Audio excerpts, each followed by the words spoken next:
My name's Irenie and I'm an artist. The flavour of my work is definitely fusion. I'm not a master of anything in particular, but I know a lot about many different things. My work tends to focus on art making itself as a process for understanding life and engaging with life and sharing experiences as well. My background is in graphic design. I went back to the University of Canterbury to study bookmaking, and now I'm doing sociological research into digital technologies. We don't often think about where these technologies have come from and the cultural lenses that their development has been birthed within. And it's important to see these technologies as tools. A lot of my research is simply investigating that and thinking philosophically about life. When I think about making a work, I typically start with the ideas. A lot of my thinking revolves around what shapes the way that we perceive our everyday experience. Being an artist lets me leave them a lot of the ideas and influences all messed up together. As a researcher, I have to untangle them too, and I'm not so good at that part. My work really will draw on anything that's handy. If I don't have a pen, I'll use a camera. If I don't have a camera, then I'll pick up trash on the street. For me, most artistic mediums, sculpture, object making, drawing, painting, photography, they're all to do with capturing experience. And from that, we engage with it in different ways.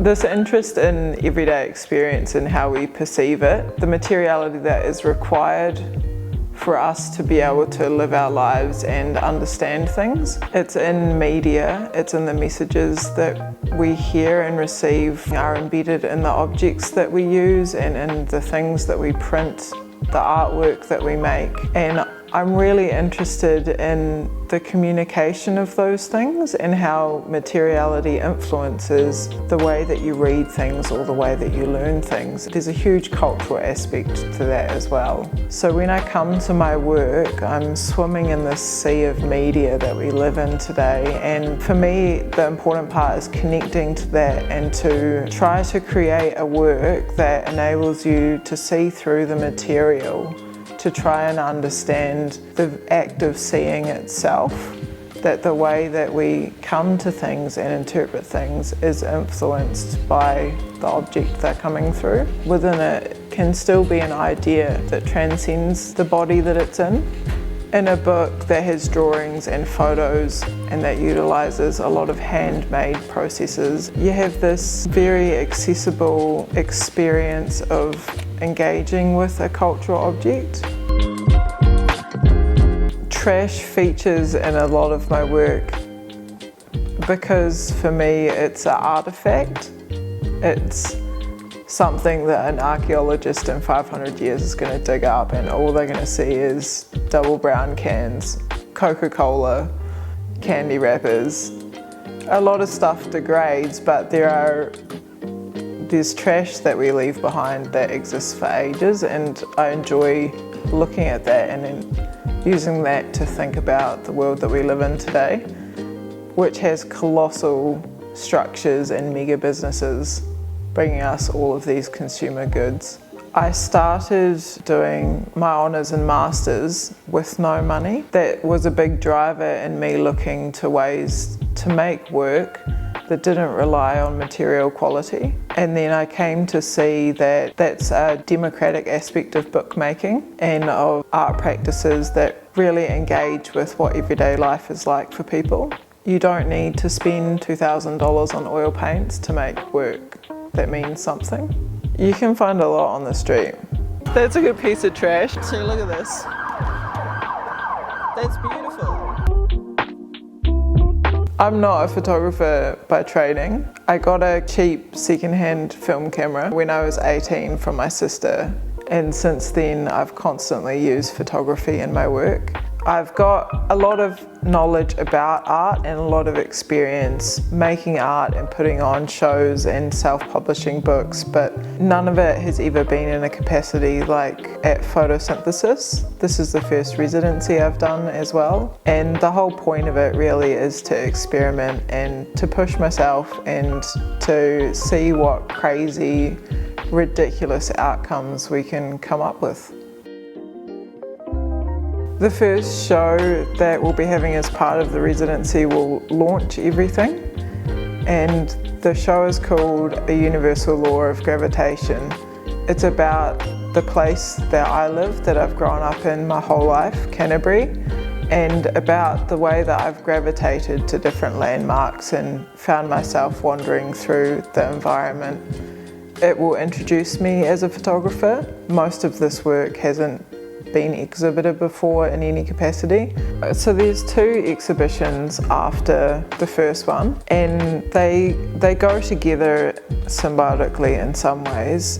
The final exhibition is called Pig Tucker. It's the capstone, and it's to do with the myths that we carry around with ourselves and bringing them out through photography. What I want to do is have conversations with people, with creatives, with anyone really who's interested in having an opportunity to express themselves creatively. We'll take photos from that conversation. I will work with them to illuminate different illustrative aspects of what they've been telling. The show before that is called Epoche, and Epoche means suspension of judgment. And that's going to be the space that allows me to develop the ideas for Pig Tucker and experiment with ways that I can bring my bookmaking and illustrative practices into photography so that we can create some really unique outcomes. I imagine at the end of the residency there might be a few books that we'll produce, and so I'm trying to run with the idea of illuminating fictions, of putting them into objects that we can then talk to people about and have conversations over. The process that I use for my work is pretty similar no matter what material or project I'm approaching. A lot of it has to do with what do I have available to me right now? What do I see? So the workshops that we'll be running, called Unruly Narratives for Unprofessionals, they're to do with sharing that process with people, thinking through as a group, what is around us, what do we have, how can we make something beautiful from that, or something meaningful. It doesn't have to be beautiful, it could be ugly as, but something that's interesting and engaging. The workshops will run over 6 evenings. 3 evenings we'll be walking the streets in a positive, encouraging, not risky at all fashion, and not risque either, despite what it seems like. The idea is to just go out and be out and about and talk to people and notice things that we don't normally see. I'll walk through what I usually do when I'm gathering content for a book. The 3 evenings following those walks into the city, we'll be making books from the content gathered, from the materials gathered as well. And in those workshops, it will be an opportunity for you to learn just practical, easy, messy, interesting ways of making books that you don't require a degree for, that you don't need to pay through the nose for. I think Christchurch is really important for me as a place, and connecting with the people here as well. There's a really strong creative community. I love that. I think it's something that needs to be cultivated and that people here know that and support each other. It's been really important for me to try and think about ways that I can connect in and bring something to the table as well. This residency offers me some space to actually reach out and be in touch with people and get some fresh input and some collaboration going on. I want to hang out, you know. I want to make photos with strangers. That sounds great. We can swap stories.